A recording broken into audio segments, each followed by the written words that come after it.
Welcome to the weekly market wrap-up and our year in review special. I'm Hannah Bernard. Well, 2013 has come to an end, and wow, what a year it's been for the stock markets. There's been highs and there's been some lows, but this roller coaster ride has mostly hit record-breaking highs throughout this year. 2013 equities markets produced record-breaking moves. The Dow Jones is ending the year up around 19% overall from the beginning of the year, while the S&P 500 is up nearly 24% year to date. Both large cap indices broke new ground, with the Dow eclipsing the 16,000 mark and the S&P taking out 1,800 points in late November.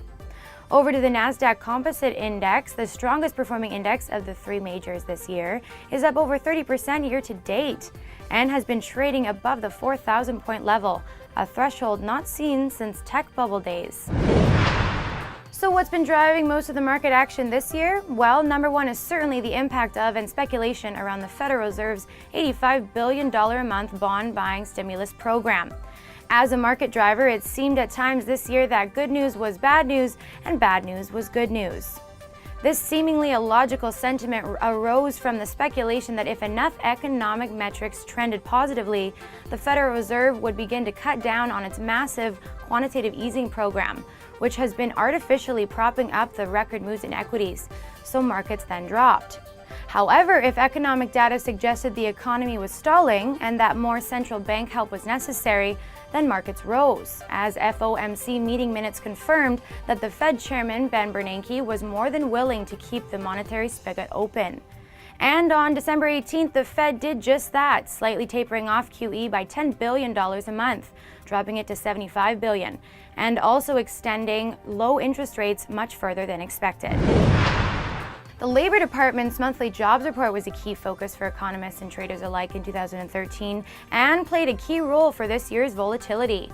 For most of the year, job numbers appeared either grim or stagnant. However, late fall rebuffed the trend, producing surprisingly above expectation job numbers, with October and November outperforming forecasts.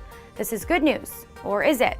Some analysts criticized the quality of jobs created, arguing that low salary and seasonal positions were distorting the true realities of the labor market.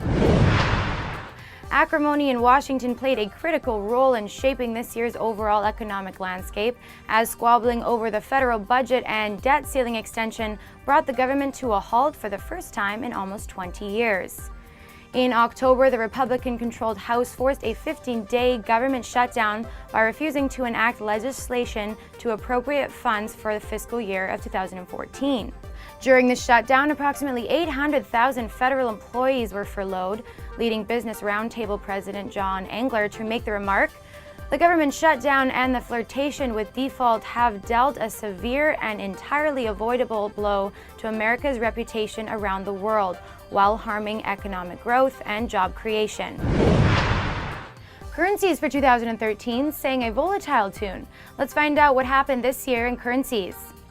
Volatility was the theme of the year as the US dollar index reached a peak of nearly 85, while hitting a low of 79 both in February as well as in late October.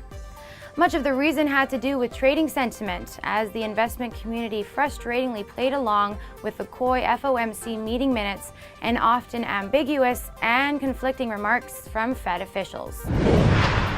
The Japanese yen was the most talked about currency of 2013, as the yen index lost 15% of valuation year to date. This was a direct result of an aggressive monetary policy set in place by the Bank of Japan as part of the newly elected Prime Minister and his pledge to rid Japan of nearly 2 decades of stifling deflation. This boosted Japan's exporters and large cap companies, which rocketed the Nikkei up 47% year to date. The euro currency was one of the most sharply volatile, as traders absorbed both dovish and hawkish remarks from the European Central Bank president.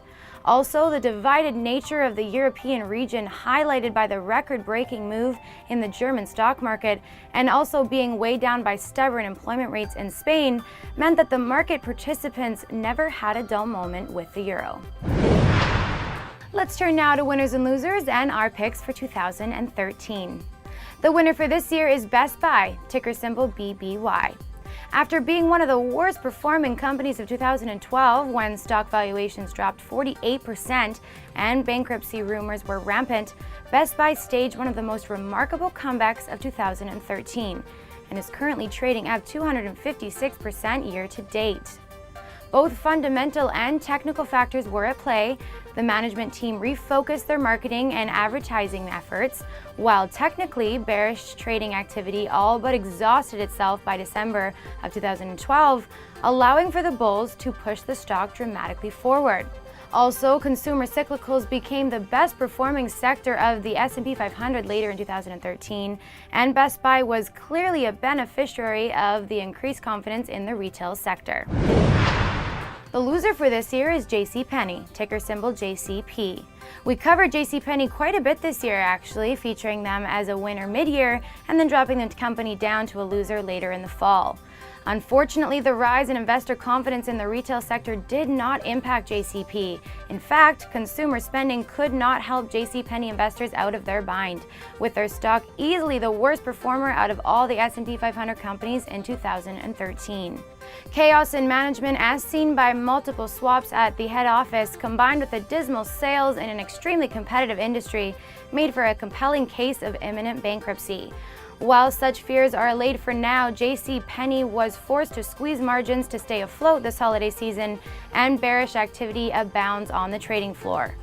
Although JCP is expected to be around next year, needless to say, its long-term prospects are extremely doubtful.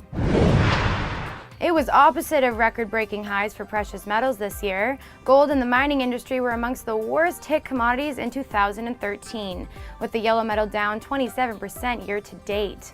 A lack of inflationary fears, which was a key driver in its prior bull runs, was cited by experts as a pivotal cause for its downfall.